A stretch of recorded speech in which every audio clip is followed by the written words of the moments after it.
Welcome to SB 405D Project Management. My name is Felicia Frieda and Aqua. I'll be taking you through this Unit 5, Project Integration and Stakeholder Management. And we're going to start with Session 1, Project Integration Management.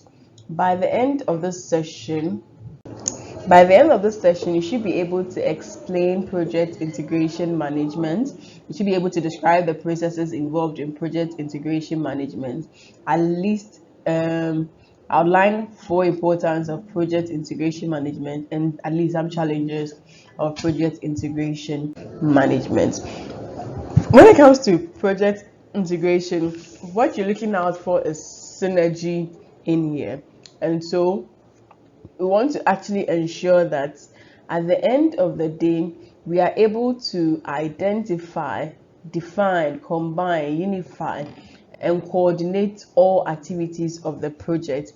So whenever you look at integration, it's about bringing together everything in a very beautiful synergy, or to have that synergy in there. And so project integration management involves making choices about resource allocation, managing the interdependencies amongst the various project management knowledge areas. We've looked at a lot of things here.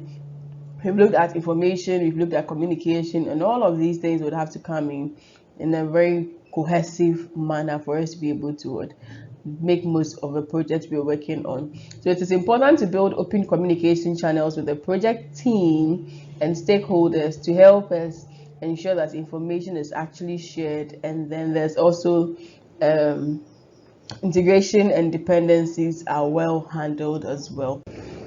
So in the integration management process or activities, it begins with the project charter.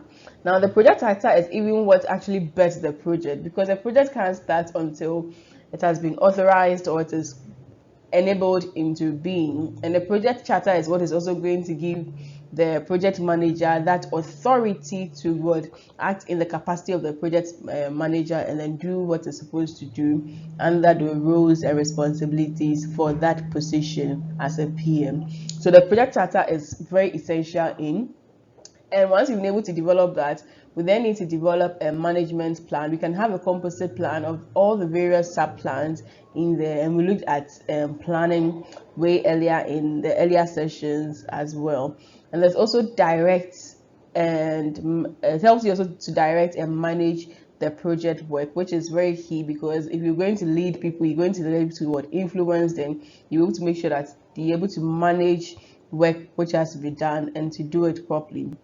And once you've been able to direct and manage project work, then there's a need for you to monitor and make sure that whatever they are doing, you are taking records of it for you to be able to compare it to the set standard or the objectives for which we set the project. And then whenever there are deviations, or whenever there are outliners or those ones, we do controlling to make sure that we have the corrective measures put in place to get us the results we need.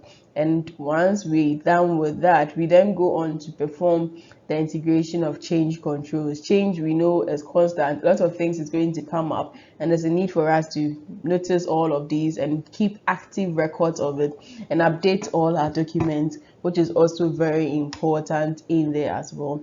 And then there's a need to close the project once it is done with as well. So the importance of project integration management is that, one, managing the project integration helps to initiate the project by allocating the various resources for it to commence. And we made mention from the word go that the project charter is what actually helps us start the project. And so if we're able to do the integration properly, then the project can even start, and we can get the resources which we need for the project.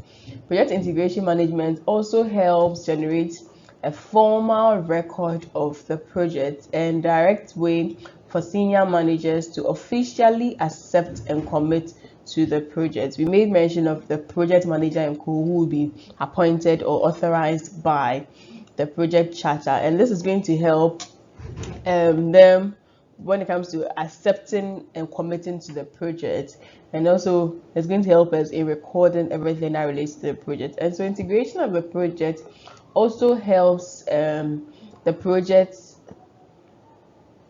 helps ensure that the projects are actually not done in isolation, and then it also ensures that teamwork towards completing the given project is achieved by making sure that they meet the scope, the budget, and the time. So the duration or time, the budget or cost, yes, it helps us meet all of these as well, including quality too. However, there are some challenges or common problems of project integration management. One is that keeping track of everything and knowing how one impacts the other can be very, very challenging. Keeping track. So sometimes if you don't record keeping, we are saying record keeping, but it can be very, very hard because sometimes things happen and communication may not be the best. And so sometimes it becomes very, very hard to really keep track of everything that is going on, and then how it is impacting the other people. And then projects with teams which are spread globally, we made mention of virtual teams and all those ones. Sometimes they face difficulties regarding information dissemination, and there is a high likelihood of wrong information being communicated to members of the team because of what noise around the channel of communication used. These are some unfortunate disadvantages when you're going global in there as well. And sometimes there may be inadequate expertise, expert advice when it comes to planning the project integration process, which can bring a lot of problems or affect the success of the project. So in this session, we've discussed the meaning of the integration management of project, the various activities or processes that go in there, as well as the importance and some key challenges which are faced under this project activity. Thank you very much.